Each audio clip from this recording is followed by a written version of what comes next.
is the Banner Ravens podcast. Paul Mancano and Jonas Shaffer live on a Sunday in December to recap the Ravens' 41-24 win over the Green Bay Packers in a must-win game. The King reigns. Derrick Henry dominates on the ground with 216 rushing yards and 4 touchdowns. The Ravens are still alive in the playoff hunt with one game remaining in the regular season. We'll break down this game and much, much more. But first, let's get a quick word from our sponsors. For the fifth year in a row, Toyota is the best resale value brand according to Kelley Blue Book's KBB.com, including the 2025 Grand Highlander, best in resale value for midsize SUVs. Toyota, let's go places. Looking for the ultimate game day spot? Head to Guinness, Baltimore. We've got fresh pints, the biggest screen south of the stadium, and the perfect place to cheer on the home team. Game time is Guinness time. All right, we are live here on this Sunday morning, just after midnight. Thank you so much for tuning in. If you are tuning in live on X, Facebook, or YouTube, staying up with us on this late Saturday night to watch the Ravens bludgeon the Green Bay Packers and keep their playoff hopes alive. Paul Mancano with a very sleep-deprived Jonas Shaffer this week. And Jonas, we just had an episode yesterday, 2 episodes in a 36-hour span. We are absolutely cranking these out. We have to talk about perhaps the easiest Who's Got It Better Than award winner of all time in the history of this podcast, and it has to go to Derrick Henry. 4 touchdowns on 216 rushing yards and 36 carries. The guy was unbelievable. Most carries in a game in his career. 4th most rushing yards in a game in his career. Tied for the most touchdowns in a game in his career. And just a week ago, we were sitting here talking about how the Ravens failed to give Derrick Henry the ball on their final 2 drives when they were looking to run the clock, and they ended up blowing an 11-point fourth quarter lead to the Patriots. Well, they remembered that they have Derrick frickin' Henry in the backfield tonight. They gave him the ball early and often, and he reminded everybody why he is still perhaps the best running back in the NFL. Yeah, the career high stat is probably the most surprising to me because as someone who maybe 13 months ago at this point put himself through the, some would say, Herculean task of watching every single Derrick Henry run over his career to calculate just how many times he has put a stiff arm on a dude. There were a lot of games in Tennessee where was just being fed the ball over and over and over again, basically 3 yards in a cloud of dust. And those Titans offenses did not have a whole lot beyond Derrick Henry and the occasional play action bootleg. So for tonight, to me, the night where Derrick Henry at this stage in his career, at this age in his life, for this to be the workhorse night of all workhorse nights on a stage where the Ravens absolutely needed to get a win. This is just a gold jacket type of performance. It's like if Derrick Henry is one day honored as a Ring of Honor member at M&T Bank Stadium, this will be the kind of game that they point to in the highlight package. It was just immense, and absolutely necessary considering what the defense looked like. Yeah, to average 6 yards per carry when you have 36 carries is utterly absurd. I mean, he has had some terrific performances in his 2 years with Baltimore. I think back to the playoff win over the Steelers a year ago where he had 2 touchdowns on 26 carries, 186 yards on the ground, and the Ravens just blew over the Pittsburgh Steelers to advance in the playoffs and face the Bills. This game, though, to me, Jonas, it's only been 2 years, but this is his best game as a Baltimore Raven. It's hard to say there's another performance that tops this because it's one of the best games of his entire career, his storied career. Yeah, this is a pretty cool stat from Next Gen Stats. Derrick Henry totaled season highs in carries, rushing yards. Obviously, we knew that. Touchdowns matched a career high there. Missed tackles forced with 9, and that's notable because I think we said on the pregame pod that this is a Packers defense that, especially in that defensive front, just does not miss tackles. That's why there were as few big plays, 20-plus yard runs against this Packers defense as there had been all season coming tonight, because they did a good job of all right, even if your guy gets the second level, we're going to bring him down, come hell or high water. And also rushing yards over expected, plus 97 for Derrick Henry, which I think goes to show just how many of those second level runs he was able to turn into third level runs and just keep the chains moving, keep racking up stats. Probably the weirdest little filigree on this performance. He had, according to Next Gen Stats, as many yards on inside runs as he did outside runs, and that's 108 inside, 108 outside, which I think is just perfect. Like, for as punishing as he was between the tackles, following big 77, big 72, pulling their ways through the A gaps and the B gaps. There were also those classic just pitch out plays where you're getting great blocking from the wide receivers or the tight ends, and all he has to do is beat one guy with a stiff arm, and there he goes again. And I think it was kind of interesting in the moment to watch this game unfold, because I think we all become prisoners in the moment and think back to last week and previous games where Derrick Henry has been on the sideline, on the bench, just not getting the kind of reps that Ravens fans think he deserves. But because of how focal a presence he was tonight, I think myself and other people watching from the press box were paying extra attention to him, and he was pretty clearly like puffing and and he was breathing pretty heavily in that fourth quarter. I think he basically had to take himself out after that fourth quarter run in the red zone, where he just kind of slowed his roll a little bit and stiff armed the Packers DB out of the way for that second down run, or third down run for first down. I mean, this game took something out of him. And I think when you see Derrick Henry and you see what he's capable of, and just the physical figure that he cuts, you assume that he can be in there first, second, third down, handle 10 play drives, 12 play drives himself. But this is a physical game, man, and sometimes other defenders inflict as much pain or kind of gut punch moments as he does. And I think certainly he was by far the Ravens' most effective running back tonight. But I think the Ravens, Todd Monken, Willie Taggart, Derrick Henry himself, did a good job of modulating his workload so that he wouldn't be, just completely out of gas in that fourth quarter, because that's when the Ravens finally managed to put this Packers team away. Yeah, that stiff arm that you mentioned, I think that was the one at the start of the fourth quarter on Carrington Valentine. Just utterly helpless in that one. That was just a classic moment. And we've seen great moments, great long runs from Derrick Henry in his 2 years with the Ravens. Obviously, you think of the long run that 87 yards that broke the Ravens record against the Bills, where he had 3 Bills chasing him and who had absolutely no shot of getting him. His longest run in this game was 30 yards, which is still long.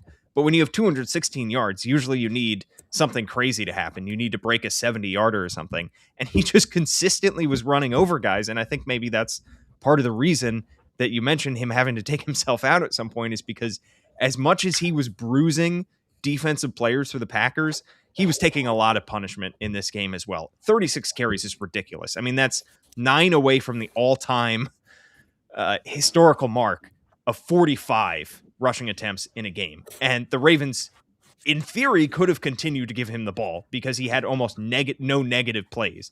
But at some point, you have to give him a little bit of a break. It's just frustrating because a week ago, when the Ravens absolutely needed to put their foot on the throats of the Patriots in a game that they needed to have at M&T Bank Stadium, they have an 11-point fourth quarter lead. I know Ravens fans have heard this a million times over the last 7 days, but 12:50 left in the game, 2 possessions, 8 plays. The Ravens don't give Derrick Henry a single touch. He doesn't even see the field in any of those plays.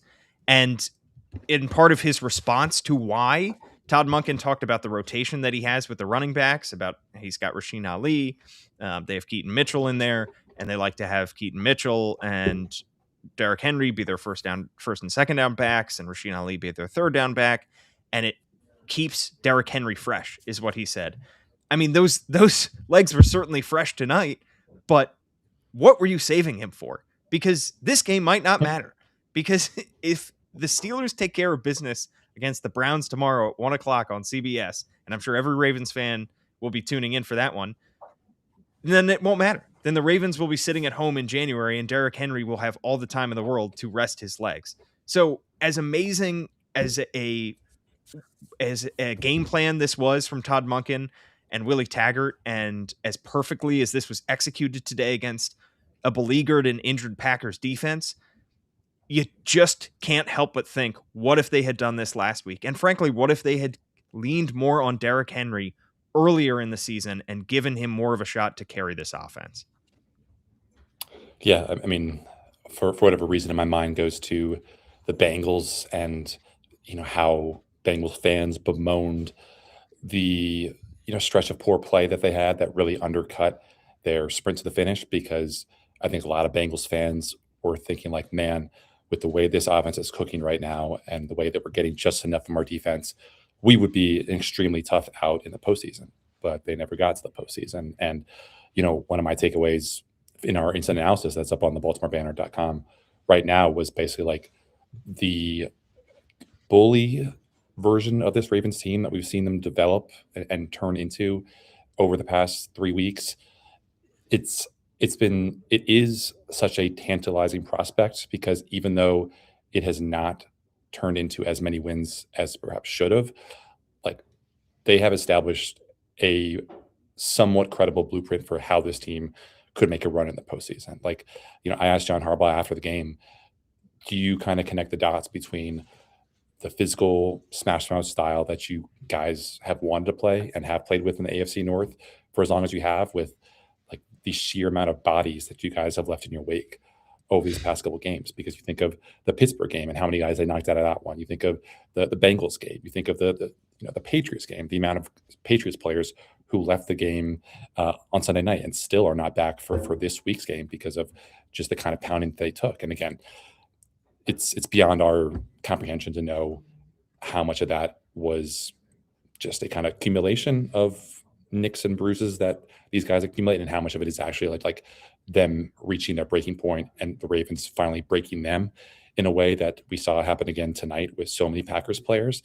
But like, the snowball effect that this Ravens team could have with the run game looking the way it is, with the run defense looking the way it is, with just like the way that this offensive line seemingly out of nowhere has been able to kind of tilt the field in their favor against these admittedly weaker run defenses, is something that you could say would be, a clear advantage in the Ravens' favor in almost any game that they could possibly get in that 4-5 game. Like, the Bills and their run defense probably would not be any tougher a matchup for the Ravens.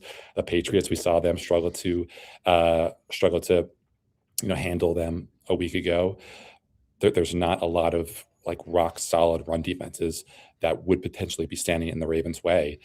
But unfortunately, because of mistakes here, coaching blunders there, the Ravens are here left needing the Browns to take care of business against the Steelers. And I think we're all pretty skeptical that that's actually going to happen. Yeah, I just can't help but think of the run the clock drive that the Ravens had near the end of this game. I think it was their final possession where they are up by 10 points, need to just run the ball, get out of there. And you think back to a week ago where Derrick Henry's not in the game. They had Derrick Henry in the game. He takes the ball on first down, picks up a few yards. Takes the ball on second down, picks up a few yards. It's 3rd and 5. They give him the ball again. He runs for 13 yards up the middle. It's just night and day what he does for this offense. And for them to learn this lesson too late in the season, after 2 years of having Derrick Henry, after watching them bludgeon the Steelers a year ago in the playoffs, basically forcing the Steelers to totally reevaluate how they handle the run on the defensive side of the ball, is just, it's mind-boggling. Let's talk about the rest of the offense as well, because Tyler Huntley played pretty darn well in this game as well. 107 passing yards on 20 pass attempts, had a passing touchdown, also had 8 carries for 60 yards.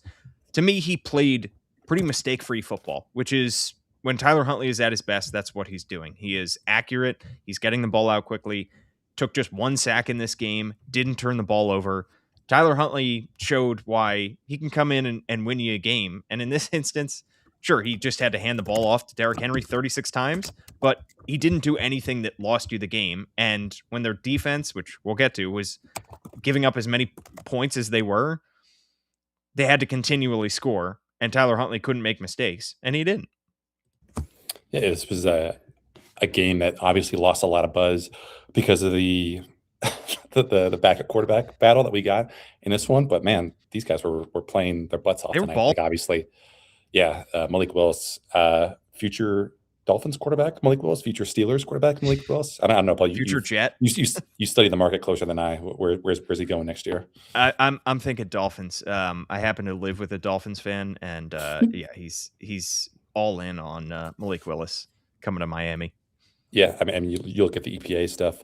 Malik Willis 0.54 EPA per play, which is just, whew, that is not something. I mean, the Ravens' primetime defense continues to be just an absolute dumpster fire, but didn't really matter tonight. Tyler Huntley 0.41 EPA per play. Again, a much lower volume of passing plays for him, but we saw him make plays with his legs. We saw him make plays with his mind. I think probably the play that I was most impressed with in this one that'll probably get overlooked in the grand scheme of things was, I believe it was like the late third quarter. It's 3rd and 5.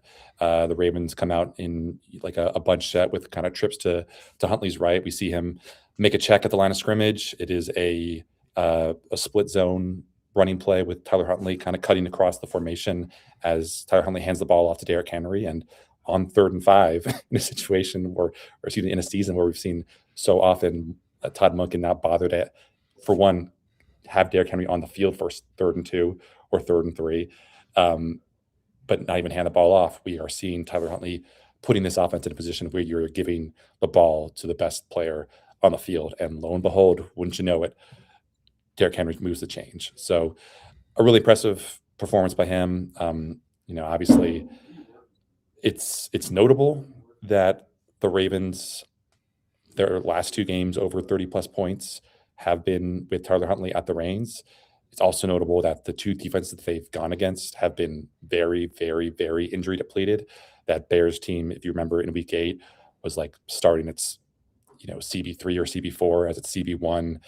Their run defense has been terrible all year. I think their linebackers were banged up. Their pass rush isn't anything to write home about. And Tyler Huntley, to his credit, did a good job of keeping things on track and getting the Ravens where they needed to be to win that crucial game. And we saw with this Packers defense, first or second drive, those bodies started to fall like dominoes. And the Ravens, as we thought they should, started to lean on them and then lean on a little bit more. And finally, we saw that dam burst in the 4th quarter. So, I'm sure the Lamar skeptics are going to use this game as kind of the hypothetical proof that, Tyler Huntley can do as good a job or better than Lamar in certain situations. But I don't know how many games Lamar's had where the run blocking has been as good as it was tonight. I mean, like the amount of runs that the Ravens have enjoyed, not just tonight, but in the past couple of weeks, where Derrick Henry is not being contacted until he's 3 or 5 yards down the line past the line of scrimmage, I think it kind of speaks for itself about where this offense is and what it could be if it gets the second life in the postseason. Yeah, it can't be good for the discourse, especially after the week that we have just been through of the Lamar Jackson, John Harbaugh discourse. It can't be good that the 2 wins that the Ravens have had over teams that have an above 500 record this season have come with Tyler Huntley starting at quarterback. The Bears obviously were the only other team above 500 that the Ravens have beaten so far this season. The Ravens doubling up the Packers in time of possession, having the ball for 40 minutes was just also a total reversal from everything that we've seen from this Ravens offense. So that was nice to see. But again, that's what happens when you have a successful running game that you're willing to lean into. Let's talk about the defense because not the same story, not the same success for this defense. And Jonas, it was a lot of what we saw last week. It was terrific against the run, pretty bleeping awful against the pass. You tweeted out at some point, half jokingly, I think you could say, that the Galaxy Ravens... Galaxy brain thinking that the Ravens run defense at Jonas_Shaffer, by the way, is his handle, that the Ravens run defense is so much of a strength that it's actually a weakness because it gives opposing quarterbacks more opportunities to throw the ball against this god-awful pass defense. This pass defense was pretty abysmal tonight. And it starts up front. Obviously, not being able to rush the passer is a large reason why the Ravens pass defense has struggled. But particularly, this was a bad game for second-year cornerback Nate Wiggins. Started the game with a 40-yard bomb dropped over his head by Malik Willis to Romeo Doubs down the sideline. That was a bad look. He was fooled on Malik Willis's second rushing touchdown of the game as well. He had his eyes in the backfield. Malik Willis kept it. It was the exact same type play, read option type play that Malik Willis had run for his first touchdown. And yet Nate Wiggins doesn't even get a hand on him because he's late coming over. And Ben Solak of ESPN tweeted out, per Next Gen Stats, that Nate Wiggins in coverage tonight on 7 targets allowed 6 receptions for 146 yards. Just a really, really rough game from Nate Wiggins. Just a really rough night for everyone. Marlon Humphrey had the saving grace of an interception that bounced right to him. But I guess the interesting thing, I think, to ask once we get the chance to get a end of season presser under control, on the docket, is to ask, like, how much of the Ravens officials think that Marlon's season and his struggles are attributable to that hand injury, which I guess he re-injured tonight and required some, like, polymethylene splint. Yeah, it was a fiberglass stint. Yeah, fiberglass. According to the sideline report on NBC. Obviously, like a lot of what you do. A lot of what you do in technique is playing with your hands. And if Marlon, he had the surgery that sidelined him for a game earlier this year, but if he hasn't been able to play with the kind of physicality that he's needed to, then maybe that is something that a offseason of rest and recovery, you can feel comfortable about him looking more like the Pro Bowler he was last year than the lower level starter he's looked this year. But you were thought, the thinking was that Nate Wiggins would be the guy who could at least hold it down, and he has held it down at some points. But I think some fans have just glommed onto his insistence at defending wide receiver ones as like a marker that this guy has arrived as a Quinyon Mitchell type shutdown corner. But I think he's pretty clearly not been as good this year as he was at the end of last year. Like, he's just not doing the little things that he's needed to, or maybe he's not gotten the luck that he did last year, but it just hasn't really happened for him. I think coming into today, he was one of the most targeted cornerbacks in the entire NFL. And certainly a lot of that is, you can chalk up to just how many times the Ravens have been on the field for like 60 or 70% of a game. And naturally, if these teams are not going to run the ball and they have opportunity after opportunity to pass the ball, then the math dictates that one of these Ravens cornerbacks is going to be picked on the most. And it has been Nate Wiggins. But, cornerback play from year to year is very, very variable. That just kind of the weird reality of these things. Just the greatest thing that you can say about Kyle Hamilton is that he is unbelievably consistent and consistently performs at that pretty high level. And that's what makes him such a important piece for this defense and such a foundational starter for this defense. But as we've seen with Marlon having a good year last year, Nate have a really promising year last year, the come downs that they've suffered so far in 2025 have not been, I think they've been, you could say that they were a little bit, predictable, just because, you're not going to have, progress isn't linear, I guess it would be the best way to say it. But I think the degree to which that their play has dropped off this season in very key spots has been very disappointing. And, I asked John Harbaugh after the game, like, what did he make of the defense? And he said he was just like, they were discombobulated, and he was shocked by how discombobulated they are. Again, like the amount of times that this Packers team was in third and very, very long and was able to move the sticks either with plays before the snap, like the Kyle Van Noy jumping off sides, or plays after the snap, is something that just should not happen with this Ravens secondary having as many ball players as it does. And, as you pointed out, the pass rush has, should wear a lot of that blame. Certainly. There were a lot of times where Malik Willis was able to hang in there, get to his second read, third read, make one guy miss in the backfield, and boom, he was making something happen out of structure. But, for as much attention and praise was heaped upon Chuck Pagano for what he could do to stabilize this Ravens defense, especially in the form of explosive plays, it just hasn't happened this year. And if the Ravens are knocked out tomorrow, I think that's going to be one of the lines in the obit for this season. Yeah, the game, to your point about discombobulation, if that is a word, this game started with a touchdown to was it Christian Watson that was right over the middle when Roquan Smith and Kyle Hamilton, two of the All-Pros on this defense, were having a discussion afterwards about who was in the wrong spot at that time. That's what, the second play on offense for the Packers of the game, and it turns into a wide open touchdown. That's not what you want to see this late in the season when you have two of your All-Pros arguing with each other and a guy is sprinting up the middle wide open on the first possession. The Ravens got a little bit lucky with those two turnovers. I mean, it's turnover luck in general that you need to rely on. The fumble that bounced off Malik Willis's helmet, which was one of the funnier plays I think that that we have seen in the NFL this season. Mike Green just happens to be the right guy in the right place at that time. And then the interception that just bounces off the hands of Bo Melton and into the hands and the 1.5 hand of Marlon Humphrey with playing with that splint. But other than that, I mean, the Ravens defense really didn't stop the Packers offense. 8.3 yards per play, Paul. 8.3. That's crazy. And the Ravens won by 17.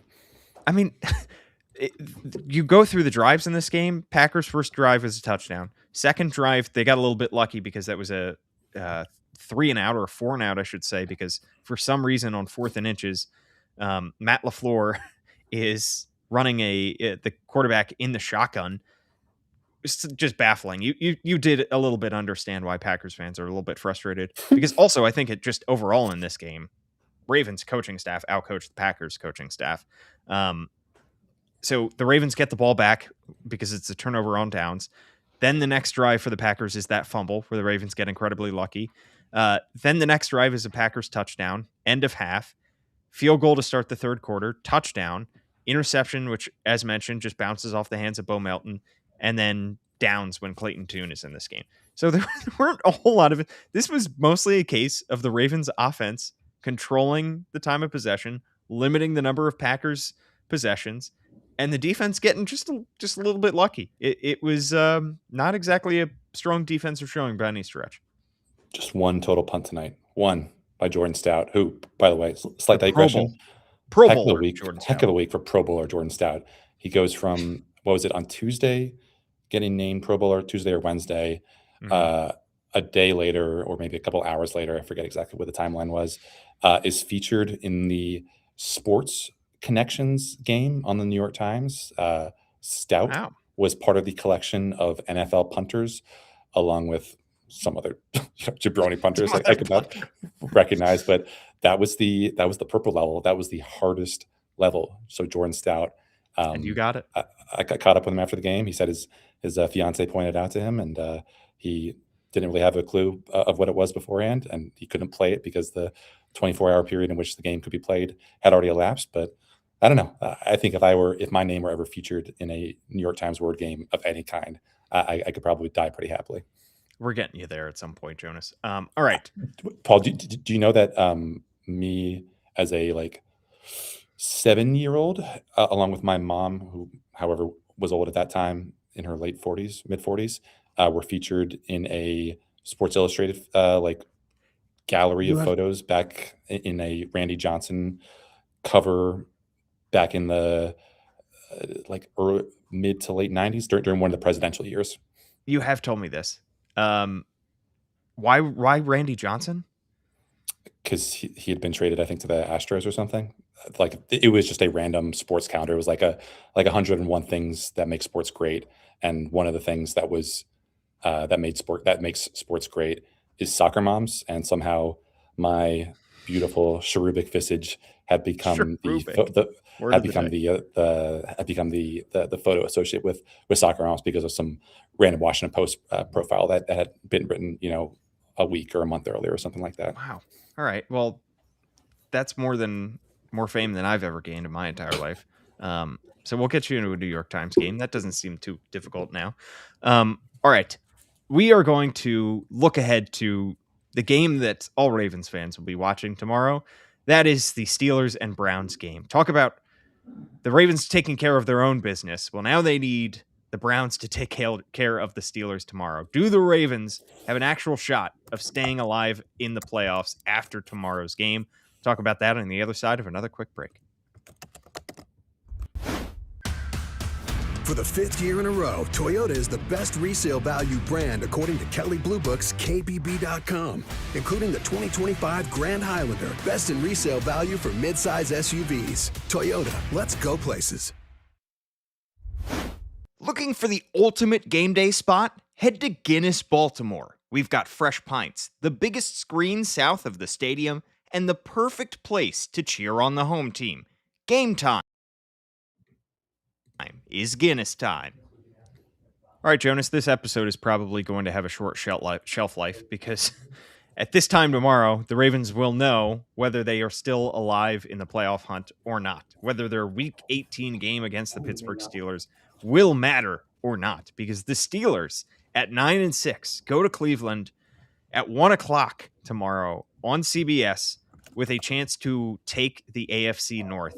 Browns are 3-12. These two teams have already met once this season. It ended in a 23-9 Pittsburgh win back in Week 6. Dylan Gabriel started that game for the Pittsburgh Steelers. They will have Shador Sanders starting this game. And Jonas, Pittsburgh's won 3 straight. Cleveland's lost 4 straight and 7 of their last 8. But Pittsburgh will be without TJ Watt for the 3rd straight game. He's recovering from a surgery to repair a collapsed lung. They will be without DK Metcalf, who is serving a suspension for his altercation with a Detroit Lions fan. And Myles Garrett is going for the all-time single-season sack record as well. If he just gets 1 sack, he will hold the all-time record just to pass Michael Strahan and TJ Watt. So there are some reasons for optimism. But still, the Ravens need a minor miracle to stay alive in this thing. Yeah, I mean, I don't know if does minor miracle, does covering a 3.5 point spread qualify as a minor miracle? It's only 3.5 points? Yeah. I mean, wow. Like, you mentioned the injuries, like obviously no DK Metcalf, but Calvin Austin hasn't had a great year for Pittsburgh, but he's technically their second leading wide receiver, and he's not going to be playing in this one. James Pierre, their cornerback who's had a nice year, is obviously out. It's just like a really, really banged up injury report on both sides. Like obviously the Browns won't have Quinshon Judkins because of the broken leg that he had. It doesn't look it's questionable whether Dylan Sampson, who's I think their 2nd or 3rd string running back, is going to be available for this one because he was limited all week with a hand injury. They already ruled out David Njoku. It looks like Harold Fannin, who's obviously had an incredible year as a rookie tight end for them, is going to play. I believe that was the reporting from Ian Rappaport and Adam Schefter tonight, which would be a big deal. But it's really just going to come down to like who can make the fewest mistakes, because even though Pittsburgh has been kind of able to run the ball, I don't know if they're going to be able to run the ball against this Browns front, which obviously has given the Ravens problems both times that they played this year. You're certainly going to have Myles Garrett looking to wreck things, and I don't know, what the Ravens would send Myles Garrett as a thank you gift if he single-handedly tilts the game in their favor. But I think if you're stacking up like the biggest, most gravitational players in this game, because you don't have TJ Watt out there, because DK Metcalf isn't out there, I think Myles Garrett would probably be far and away the number one badass dude, chief playmaker. And sometimes that's all you need. Sometimes all you need is LeBron with the ball with a minute to go, and your team's down 1. So I still think the Steelers, because of Tomlin, because of the way that Aaron Rodgers is playing, will pull this out. But don't discount the little AFC North magic. I mean, as depressing and decrepit as this Browns team has been in recent years, they've beaten Pittsburgh 3 times in a row in Cleveland. So I think that explains somewhat why the spread is as close as it is. And I hope that Ravens Productions have some cameras embedded in the homes of these Ravens players and coaches who are going to be watching tonight, because if the Browns somehow come out of tomorrow's game with a win, just seeing the reactions of those guys, the players, the coaches, the staff members, maybe even the front office personnel would be a treat to see. Yeah, and then of course they have to beat the Steelers in Week 18 to make the playoffs. But just to give themselves a shot is all that they are asking for at this point. Jonas, you need some sleep, and you are hours away from sleep because you still have to write. At Jonas, I'm not sleeping tonight, Paul, because I have to. Yeah, you're just going right to flight at 5 o'clock. Unbelievable. You just get a hotel so that you can sleep for a few hours.